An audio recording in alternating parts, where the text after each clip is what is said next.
Since I only have 8 minutes for this rebuttal, I'm going to have to go through my points very quickly. Letusreason begins his rebuttal by discussing the various seeds that are spoken of in Genesis. And while I agree that these seeds are unique in their own special way, I deny that the texts in question refute the debate proposition that there is only one class of Christians with one eternal hope. Of course, when Letusreason speaks of the promised seed that will crush the serpent, he thinks this is in reference to the anointed class of 144,000. Yet he provides absolutely no substantive argument to prove why this is the case. Instead, he just asserts his conclusion without showing how he derived it from the text. He also accuses me of not making a distinction between the promised seed and the seed of Adam and Eve. But this is a misrepresentation of what I believe. Obviously, the two seeds are different, whereby the seed of Adam and Eve is all of mankind who are told to multiply and fill the earth, and the seed of Abraham are the children of the promise who will rule and reign with Christ on the earth. But at the same time, the children of the promise are still Adam and Eve's descendants, or seed. Next, he disagrees in my applying the commands given to Adam and Eve to the promise given to Abraham. But does not Jehovah promise Abraham a land, in that he will exceedingly multiply his descendants and fill that land?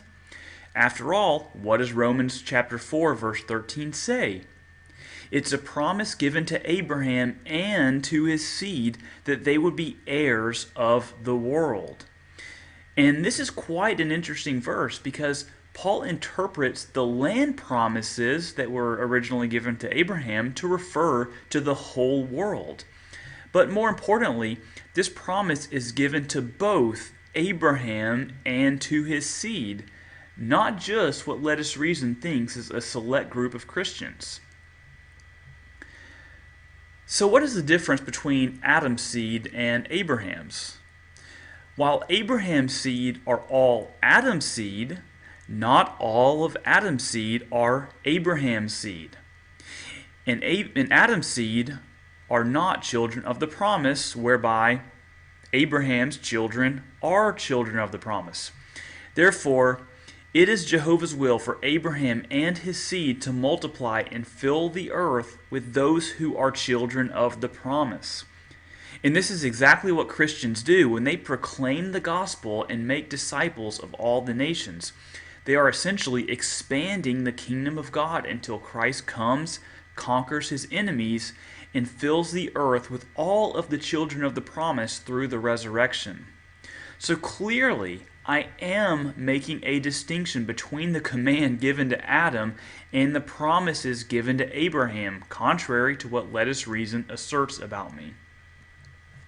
Next, Letusreason spends several minutes completely misrepresenting what I said and what my purposes were for contrasting the two covenants.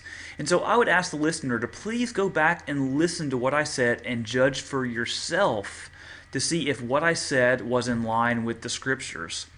But more importantly, consider the point I was making in the first rebuttal. Letusreason originally asked the question, were all Jews kings and priests? And the purpose in his question was to try and bring the old covenant administration whereby there's only a select group of priests and try to import this into the new covenant and trying to likewise argue that only some Christians are kings and priests. But this is unbiblical reasoning because, as I pointed out, the new covenant is not like the old, and that was my point in trying to present the differences between the covenants. So instead of actually answering my argument, he picks out one molehill and makes a mountain out of it. Next, Letusreason goes on to further explain his defense of his interpretation of Galatians chapter 4, verse 27. And while I'm still not completely sure what his interpretation of this text is, it seems to be that the children of the one who has a husband is the remnant, or something along those lines, which he likewise interprets to be a small number. And in order for this to work logically, this remnant would have to be less in number than the 144,000 supposedly children of the promise, in his view. And if I'm representing Let Us Reason correctly, this interpretation is extremely problematic. First, where in the context of Galatians chapter 4, verse 27, does Paul express that the children of the one with the husband is talking about the remnant? Well, it doesn't. But furthermore, consider the time tenses in which this text was written, the present tense. And so notice, in verse 25, Paul speaks of present Jerusalem and likewise uses present tense words to portray his point. Therefore, whatever remnant that Paul would be speaking about in the present tense would actually be the children of the promise. And this essentially makes Let Us Reason's argument to be self-refuting. But in the end, Let Us Reason's interpretation does little more than complicate Paul's argument in Galatians, which speaks of the children of the promise being more numerous than the children in slavery. Next, Let Us Reason goes on to discuss the issue of location, whereby, in his view, only 144,000 anointed Christians will rule in heaven with Christ, while the rest live on the new earth. But because of time restraints, I am unable to answer each and every verse that Let Us Reason interprets to mean that some Christians will spend an eternity in heaven. However, there is one particular aspect that I'd like to touch on briefly, and that is the scriptural use of the word heavenly. Let Us Reason argues that in order for something to be heavenly, one must go to heaven to experience it. But this is simply not the case, which I'll demonstrate in two places from the book of Hebrews. The first is Hebrews chapter 6, verse 4, where those who fell away had tasted the heavenly gift. So is Let Us Reason going to argue that those who fell away actually went to heaven at some point and tasted this heavenly gift? Or did they taste this heavenly gift while on earth? Next, consider Hebrews chapter 11, verse 16, where the men and women of faith desired to be in the heavenly city.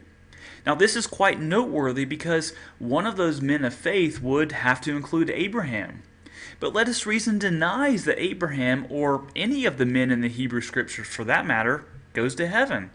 Yet these ones are said to have the heavenly city prepared for them. So this puts Let Us Reason in quite a dilemma if he wants to maintain that for something to be heavenly, it must be in heaven. But the more biblical approach would be to allow the Scriptures to speak for themselves and maintain that heavenly could simply refer to something's source or origin. And last, consider the fact that most of the arguments as presented in my opening statement still remain untouched. And because I set out to defend three basic contentions that have yet to be refuted, I believe I can still maintain the debate proposition that there is only one class of Christians with one eternal hope. Thank you.